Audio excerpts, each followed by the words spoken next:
Hi everyone, Dr. Tim and Hillary here for another Dr. Tim's Aquatics podcast. How you doing this morning, Hillary? Fresh back from reef stock. I am doing good. Yeah, restock was a fun weekend. Oh, yeah. Lots of amazing corals. So many of them were out of my budget, but that's okay. I stuck to my list. I got some cool stuff. All right, so today we're doing questions and answers. Yep. You guys have a lot of cycling questions, let me tell you. And let me say that last week I was an invited speaker at Aquaculture America monthly podcast by Auburn University, and that's been recorded. If you'd like to watch, but it is not, it is for more professionals. It's not hardcore science, but it's a little bit more technical than what I give at a hobbyist conference. But will be on our YouTube channel, which is just Dr. Tim's Aquatics, right, Hillary? Yes. Yeah. So that'll be up in the next couple of days, and you can view. It's about a 25-minute talk I gave, and then I don't think they did recorded the questions and answers.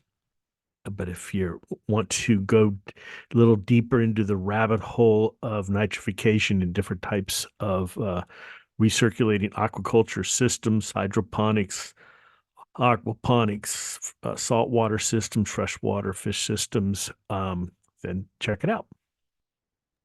Sounds interesting. There will be a test. Was Oh at a boy. university? There was at a university, so Oh, no okay. test. All right. So into the announcements. Um, I don't think we have Global Pet, but that's not an open show. That's coming up. And then Do we next have month. any new products that we're launching at Global Pet? Oh, we're going to have to wait till Global Pet to see if we actually get them out. I don't want to prematurely announce something. That's fair. It's always a scramble before a big show. Yes. And so going to maybe not necessarily the big shows, but some of the smaller shows, like there are so many times where like booths don't show up or like only part of things show up on time. So it's always crazy. Yeah, a few years ago, because we had a big booth. It's now it's two pallets, weighs like 2,500 pounds. Um, but at that time it was one pallet, and they delivered it to the wrong show. Yeah. Oh no. Oh yeah, everybody was scrambling trying to find it. Oh, it's here, it's here. And then finally, oh no, it's not here. It was delivered to another show. We'll get it to you. So we had less than one day to set up the booth where we normally take our time, a little leisurely, don't rush things so you don't make mistakes. Take 2 days to set up. Basically, you had a half a day to set up. What a Oh my mess. gosh. I can't even imagine because some of those booths are huge. Oh yeah, some people go nuts. It's 2 stories, and there's a meeting room and cocktail lounge at the top, and things like that. And I mean, years ago, when I was at Marineland, our booth had, and this is not an exaggeration, 86 aquariums. 86 aquariums. 86 Whoa. aquariums, and we shipped fish from the fish were kept in my lab. I had two people. That's what they did. They maintained the fish. We would bag the fish up, ship them to the show because the owner wanted good looking fish, big fish, nice looking fish. And then at the end of the show, we would bag them up and ship them back to California. Yeah.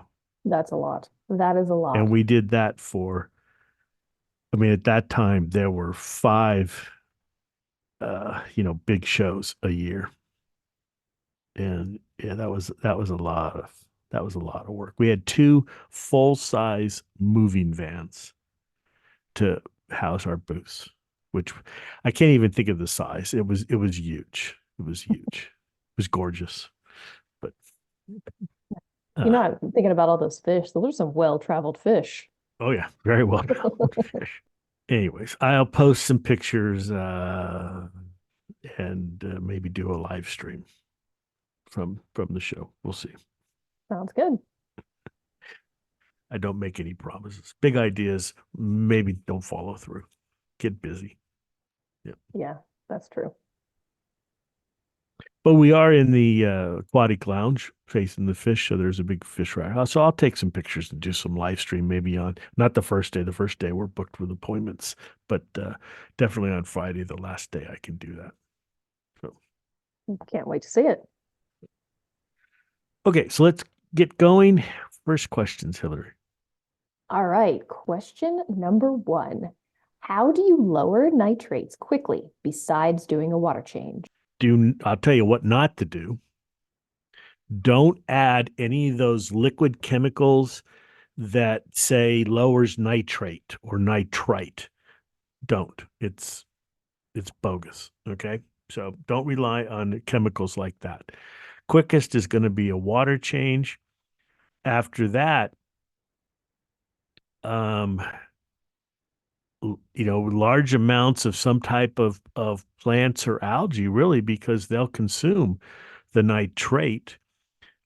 Quickly is a relative term. Is it going to be instantaneous? No, but lots of growing plants or green algae would consume the nitrate out of the water. Um, you Can you can give us use a specific like timeline? I know every tank is different, but when this person says quickly, like, yes, water changes the fastest, well, but water change are instantaneous, right? And compared to that, plants are going to take a couple of days, really, unless you had a huge amount of plants, just a plant, or some, fresh water if you had duckweed, because that duckweed really sucks the nutrients out within a couple of days, but you've got to harvest a little bit of the duckweed. And then the problem with duckweed is once you get it in your plant, and that's for fresh water, it's really hard to get out. This stuff it gets all over and it grows really fast and crazy and hard to get rid of. But you got to remove it. All you're doing is converting the nitrate to the duckweed, which is a small floating plant, and it will grow so dense that it will cover the entire surface of the plant and or the tank, and then no light penetrates, and you got to harvest it. Um, and if you use some type of a bacterial method like denitrification or assimilation using like our NP active pearls, well, that process takes a couple of weeks to get set up. Um, and I'm trying to think, you could use some type of man-made ion exchange bead, but the higher the salinity, so the saltier your water, the less efficient, and so the slower they work. There isn't a, you know, you can use GFO to get rid of granular ferric oxide, to get rid of phosphate, but not really doesn't work very well on nitrate. And for nitrate, um, there's some man-made synthetic ion exchange beads. They're not cheap, and as I said, as the water gets saltier, higher salinity, they don't work as well. So you got plants, you got chemicals, you got water changes. probably nothing faster than a water change. Oh, there's nothing faster than a water change. No. And nothing cheaper. Even factoring in the price of salt, I don't think there's anything cheaper. Well, I don't know. Depending on the size tank you have, that might not be. Well, yeah, that's true. But you say you have a 5,000 gallon tank and you're going to do some, if you're going to do ion exchange media, that's going to be super expensive. Bacteria biopellets is, I think, the most cost effective, but it takes longer to set up. But then you're just having the biopellet technology was very popular. It's still, I mean, we make a really good one. Our NP active pearls, they're 100% pure. And what they are is the carbon source. And so you have the carbon from the biodegradable pearl, the nitrate in the water, and you have to have a little phosphate in the water. And basically you're stimulating the growth of bacteria, and the bacteria will assimilate or remove those nutrients from the water. Um, The drawback of this method is that as soon as your phosphate runs out, which is usually the first one to run out, the the process doesn't work anymore. So if you wanted to continually remove nitrates, you've got to add a little bit of phosphate to the water so the bacteria can have all three: carbon, nitrogen, and phosphorus. Then you are converting those nutrients into bacterial cells, which your skimmer, this works best with a skimmer, which your skimmer is then removing the bacteria cells. That is going to be, I mean, that's really, if you're looking for cost-effective method in a large system, that's where we sell a lot of those systems. Denitrification, because this is assimilation is turning the nutrients into cells, basically. Denitrification is where you take the nitrate and use bacteria to convert it first to nitrite and then to dinitrogen or nitrogen gas. And that process takes bacteria, but it has to operate in an aerobic, so low oxygen environment. The problem here is that if you're not paying attention, your low oxygen or aerobic environment will go anoxic. And in a saltwater system, once that environment goes anoxic, the same bacteria start taking the sulfate that's in seawater and producing hydrogen sulfide. And so you risk basically poisoning your tank if you're not paying attention, and the water goes completely oxygen free or anaerobic. And you can tell this because it'll smell like rotten eggs. The tubing or your filter will turn black, but it can be done. Sulfur, a quick, sulfur denitrification was very popular. It's kind of coming back a little bit. I think there's one company, but I don't remember the name, making a sulfur denitrifier. And those work pretty good, except the water that's coming out of the denitrifying unit has to be run through like some calcium carbonate, coral, or something like that, because it has a very, very low pH, and you don't want to put it directly back into your tank. Relatively efficient, but takes time to work. So it just depends. When someone says quick, what's quick? Nothing faster than water change. Okay, we're out of time on question one, Hillary. Question number one, rabbit hole. Boom. That's it, sir. I like it. Everything If right you're off the really bat. interested in denitrification, again, there is a video on YouTube on a denitrification talk I gave at a meeting called Aquality. It's for public aquariums. It is somewhat technical, but I think most people find that interesting. It's not, I never do tons of chemistry and hardcore microbiology on this, so I think most people would be able to follow it quite easily. And if you need help finding that, send a message. Be happy to get you a direct link for it. All right, we ready for question number two? Yes. Question number two. Question number two. When I added your product to the cycling tank yesterday, there was no cloudiness. Is this okay and normal? Yes. Cloudiness, if you have fresh stuff with it, it's one, you have to shake it up. What happens is you have these particles, the bacteria are growing on the particles, and as they settle in the bottle, they tend to stick together. And that's why we say shake well. Just shake vigorously for a little bit, 10, 15 seconds to break up those particles before you pour in the tank. But cloudiness, you don't have to have it. As long as you have the chunks or the sediments, you're fine. But you won't always have cloudy water, but bacteria will be fine. That's why I say add the whole bottle and shake well. I've seen some YouTube videos where people are carefully, because they buy the 2 ounce, which is for 30 gallons, and they only have a small tank, so they're just going to pour off the top and the liquid's clear. No, this stuff is on a particle, our bacteria on a particle, they sink, so you need to shake the bottle well before you use it, even a little bit. Seems easy enough. Let's move on. Question number three. Hi, I have followed the instructions for fishless cycle, but it does not seem to be working. I'm on day 13 and the numbers have stalled around day 9. pH is 8.2, ammonia is 2, nitrite is 0, nitrate is 0.2. Is this normal? We're gonna assume that the person is following the directions, which is, every 3 days or so you add more ammonia. Since their nitrite is 0 and their ammonia is 2, my initial thought is that their ammonia test kit might be giving them a false reading, and it's probably 0. If when you say the system, the process isn't working, and you're at day 9, right? That's what they said, or 13. They're at day 13, but it's Yeah, stalled at 9. yeah. What what a stalled system is, one, if your pH is super low, which it's not.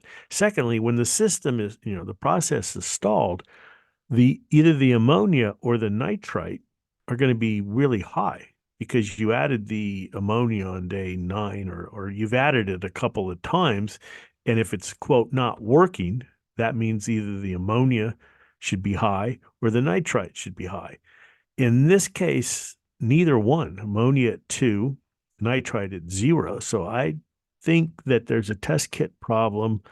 What I would recommend in this case is, you don't always have to add 4 drops, the normal dose. Add a half a dose and measure the next day.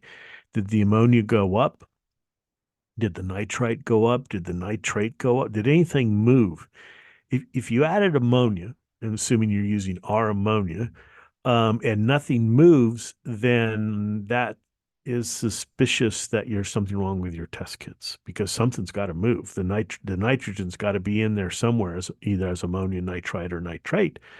Um, and as I've said several times, the nitrate test kits aren't that great when um, the values are low, below 20.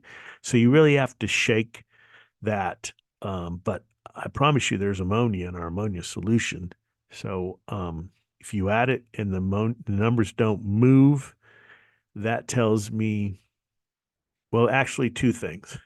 If they don't move, it means that your values are sky high. Because if you have a huge amount of ammonia or a huge amount of nitrite, you're going to get a false negative, meaning the test comes up as there's very low or no ammonia or no nitrite, but in reality, the amount is off the chart. Now that's a stalled system.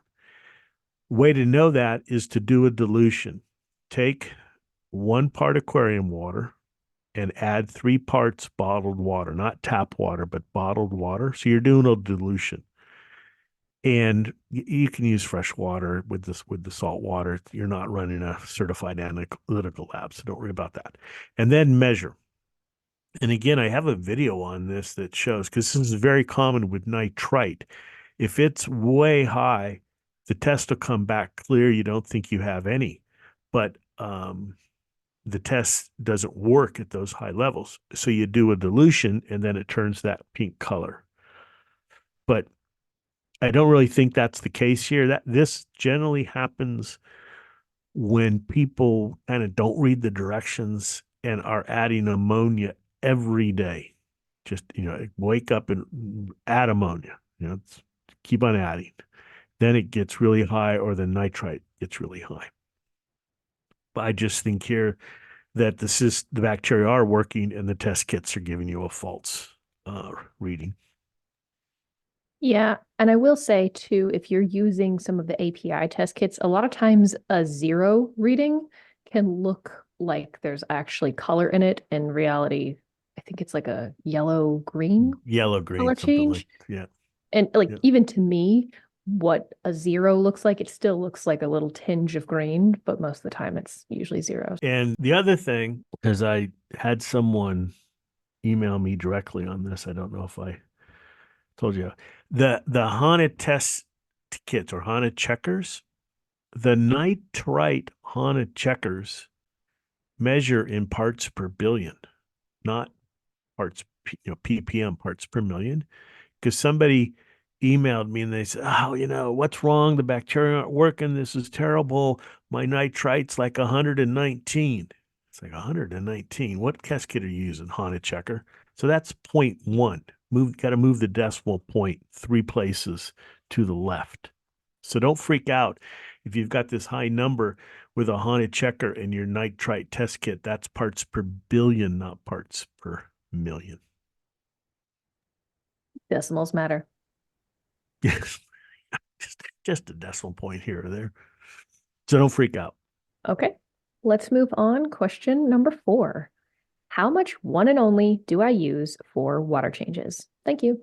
Truthfully, if you're just doing a simple water change, you're not disturbing anything, not gravel washing, not cleaning the sides of your aquarium, just taking water out. You don't need any. The nitrifying bacteria aren't living in the water column, so you're not really removing any.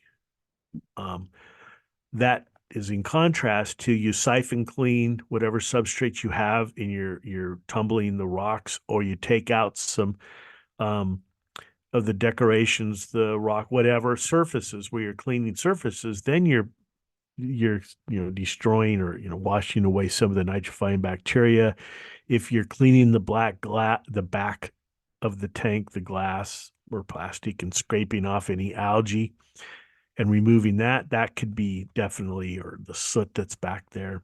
Um, so then I would add roughly 1 cap full per 10 to 15 gallons, just a little um little bit to add.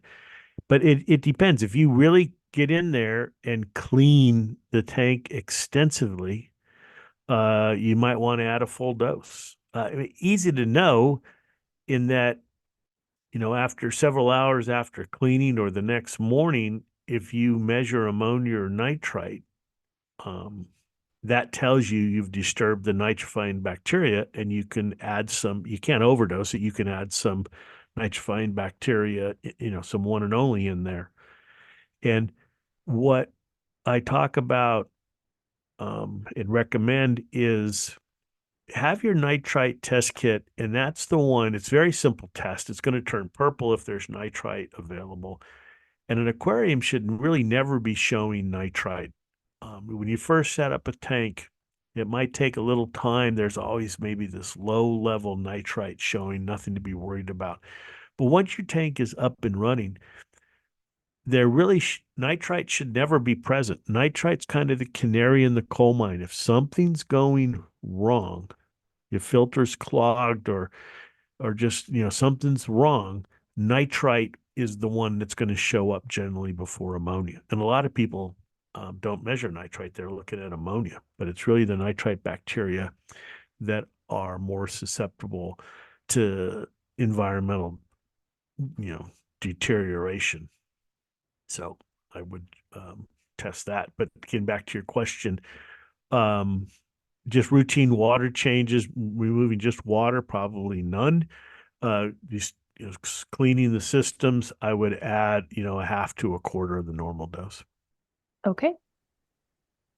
All right, we're on question number 5. Hi, I accidentally added ammonia to 8 ppm after a water change, and since my nitrite and nitrate readings are 0, but ammonia is still present. I've since done a water change to correct it, and now it's reading about 2 to 4 ppm. I'm not really sure whether I've killed my bacteria or stalled the cycle. I'm unsure what my next steps should be. Just wondering if you are able to point me in the right direction. Thank you. So you haven't killed the bacteria. High ammonia won't kill it, and even high nitrite won't kill the bacteria unless you got super really high. So at this, and you did the water change, which is the thing to do, and it's down to 2. So basically, I wouldn't do anything for 24 to 48 hours. Just let the bacteria do their thing and relax. And I'm sure that ammonia is going to disappear, depending on how old the tank is. If it's a very new tank, or you're still in the cycling process, you're probably going to get a burst of nitrite. But then again, wait, and it'll all, in 48 to 72 hours, it'll all take care of itself. So you've done what you needed to do, the water change, and got it back down. Just now relax and give it a little bit of time, some patience. Easy. Give it patience. Moving on, question number 6. I'm wondering about the requirements for getting the longest shelf life of your products. Which of your products, if any, benefit from being refrigerated for a longer storage life? I have some bottles of your products that do not have an expiration date on them. Is there an average shelf life that I can safely assume these are good for? Well, the one and only, which has a date on it, is the one that benefits the most from refrigeration. The waste away, eco balance, clear up, which are all bacterial products. If you are going to, if you're not going to use them, you're not going to use them, you could refrigerate it, but just realize that when you refrigerate things, you're slowing everything down. So once you put them, the liquid in the water, it's going to take a little longer for them to start working. The Aqua Cleanse and First Defense are chemical products. And I don't recommend refrigerating those because if the temperatures get too low, some things could precipitate out, which is not what you want. So just keep them in a cool, really keep everything in a cool, dry place. But the one and only is definitely the one that benefits the most from long-term cold storage, not freezing, cold. Moving on, question number 7. I've used your fishless cycling method many times to cycle aquarium systems that we have built for clients, but have always been in a position to immediately start adding fish after I was to a point where I could dose some ammonium chloride and have the ammonia test show 0 within 24 hours. The system we just finished building will hold some less readily available fish, and there will be an anticipated delay before introducing livestock. My understanding is that I don't need to add ammonium solution very frequently, but could you give me an approximate length of time before which I would need to add the ammonium chloride solution to the water to maintain the bacteria that have developed during the cycling? If there is an extended delay before we can get the fish we are seeking, I don't want the aquarium to have been fallow for too long so that we lose the nitrifying bacteria. Thank you so much for your help and for sharing your knowledge. All right. Well, thank you very much for the kind words. Um, so the tank is cycled, it's ready to go, the bacteria working, their cells are basically fully charged like a rechargeable battery. So you've got, 4 or 5 days before really you'd have to do anything. But after that, 3, 4, 5 days, I would start on a half a dose, and I would do that um, every 2 or 3 days, but it really depends on, and I know people say, well, it depends on, but it's true. It depends upon the number of fish that you're going to put into the system. The Our program where you're adding the 4 drops of ammonia assumes that you're going to put in what I call a medium load, not a super heavy load, but not a light load. But if you're setting up a system and you're only going to add a couple of specimen fish, because it also depends on the size, then you don't need to keep adding that 4 drops per gallon. You've grown a lot of bacteria, and uh, the bacteria don't die off. They can become food for other things, but in a brand new aquarium, there isn't a lot unless you used live sand or imported some live substrate that could have some things that eat bacteria. Everything's food for something else, right? So the worms and all sorts of neat stuff that lives down in there. But generally, 2 drops per gallon every 3 to 4 days will maintain the biofilter. But you can go 5 days here and 7 days there. It just depends. Um, the bacteria that you grew during the cycling period are there and will come back quickly once you add the fish. So what I recommend though before adding the fish is a big water change, because the more ammonium chloride you're adding, the more alkalinity is being consumed and the pH will drop. And especially in a freshwater system, you can see a massive pH drop. So you want to do a water change to restore your alkalinity and your pH before you add fish. I'm curious. We've had a couple of professional accounts reach out to us and tell us about tanks that they take care of, and it's always exciting to hear what people are keeping in their home tanks or in their work tanks. Be nice to All have some right. videos on that. I Crazy know. things people are taking. Okay, we're on question number 8. I've already gone through one treatment following your dinoflagellates prescription card. I've listened to several podcasts where Dr. Tim touches on how waste away works for dinos. I'm a new reefer and I'm not understanding if I need to use my skimmer or not during this process. I know the instructions state not to use the skimmer for X amount of hours after dosing waste away. Do I need to turn the skimmer on for any period of time? And if so, how long should I run it for?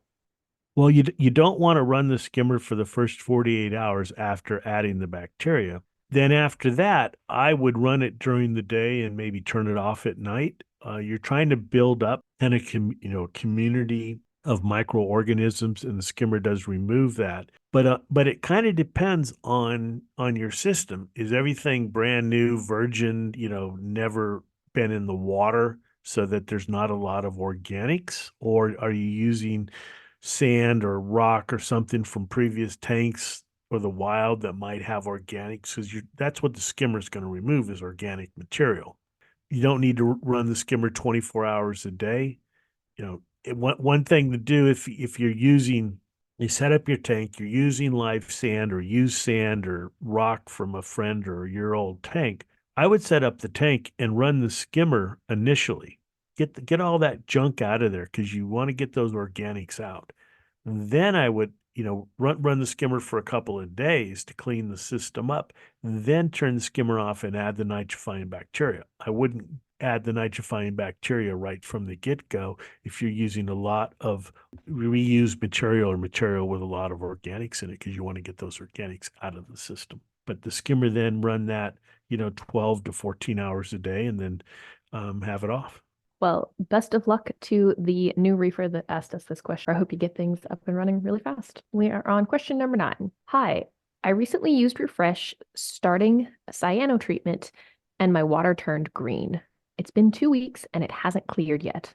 The rock and the sand are from a previous tank that I owned. I washed it and started again. Any suggestions? I do have a skimmer and have added some additional aeration. St. Patty's Day here in a few big. That's a tough one. I I would mean, ask what kind of water that you're using. well, what's the source of the water? I'm thinking more because the person said they had used their gravel. And it may just be that the water turned green because by using pre-used gravel or reusing the gravel and stuff, it's good potential that you've released a lot of phosphate.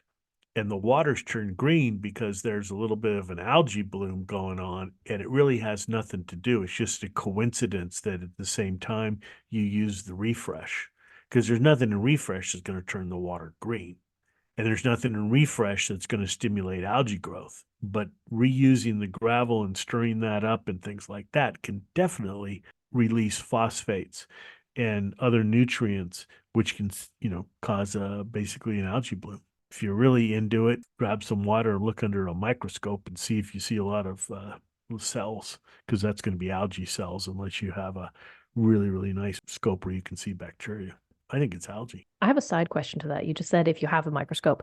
If you don't have a microscope and you would like to get one for your aquarium keeping journey, are there any, say, that you could buy online or, well, yeah, I guess online. I can't imagine you'd find microscopes anywhere locally that you would recommend that would be a good base microscope? There was a place here for years, Telescope City, and they sold microscopes. uh, um, I've never tried it, but I've seen advertisements for turning your iPhone into a microscope. Oh, yeah, that's right. I have seen those. Yeah, but no, there's places you can get them on Amazon. They're decent. If you're trying to see things, they're better than the ones that I had as a kid. So uh,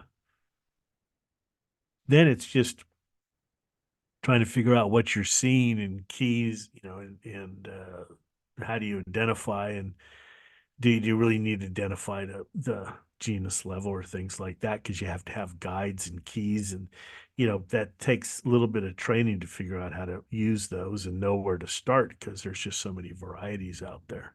All right. Well, if you're listening to this and you have a microscope at home or something that you would recommend, leave a comment, let us know. That way we Yeah, can share the information. or where you got it.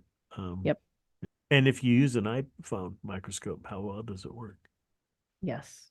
I feel like identifying things, using microscopes to identify things and getting, a better look, closer look at what's going on in your tank has become more and more popular over the last few years. Especially with people looking at dinoflagellate. Yes. Yeah, and for that, there's Max Reef Dealing with Dinos. It's a Facebook help group, and they have pictures and things like that. And that can be fun. And there are certain dinos that respond to certain treatments. So if you're having a dino outbreak and you haven't been able to really fix it, it might be worthwhile trying to identify what species you have or taking pictures and get somebody, post it in some group to give you the species and then look for the specific treatments because there are treatments that seem to be specific for different types of dinos. So true. And again, if you need help finding Max Group, send us a message, let me know. I will give you a direct link for that. Yeah. All right. Do we have time for another question? One more. Okay, question number 10. I'm going to set up a 200-gallon reef tank with fish and corals. I'm going Ooh. to cycle the tank with no fish. After cycling, when would you treat waste away and when to use the gel pack as maintenance? Would you also use the aqua cleanse initially? Would you place ZeoCure in the sump?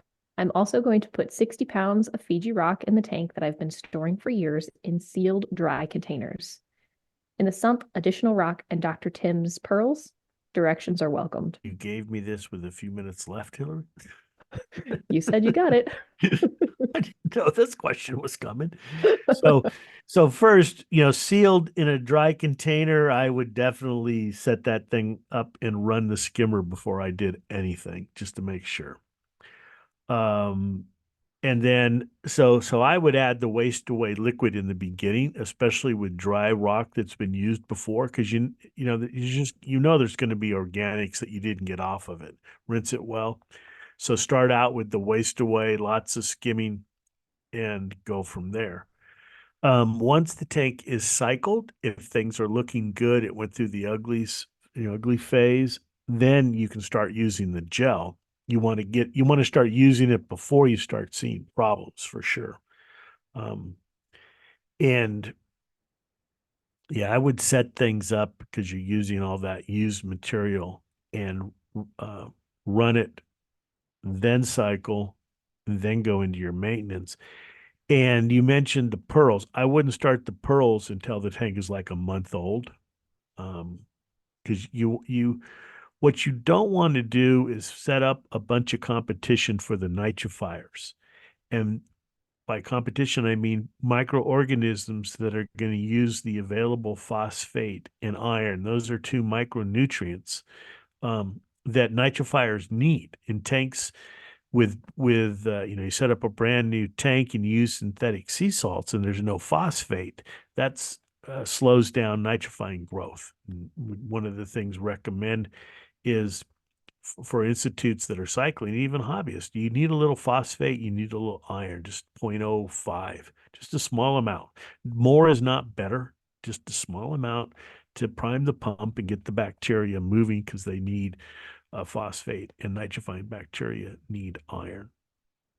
Don't start adding a bunch of the fuels, the liquid carbons, just like don't start the pearls. Wait for a month. Get the tank won't be settled or that, but it'll be a little aged.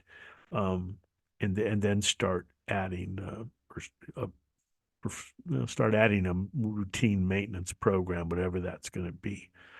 Turn the lights down because in the beginning, especially with used corals and things, you can be producing a lot of nutrients and you have the lights up super bright. You want to look at everything, look at your creation and your architecture. Well, that bright light can quickly turn into growing lots of algae. And like in the previous question where the person had green water, you turn bright light on with a tank that has used corals, even though it's been locked away, nothing there. Well, the phosphate for sure that loves to stick to stuff. So bright lights and phosphates are pretty much a recipe to turn everything green. All right. Well, thanks everyone. This has been another Dr. Tim's Aquatic Podcast with Dr. Tim and Hillary. As always, pictures, videos, comments, questions. We love them. And shows kind of start in April for sure. Reefapalooza getting going and Aqua Shell and things like that. So please look at the calendar. And if you get a chance, come out and visit us. Okay. Until then, good fish keeping and thanks for listening.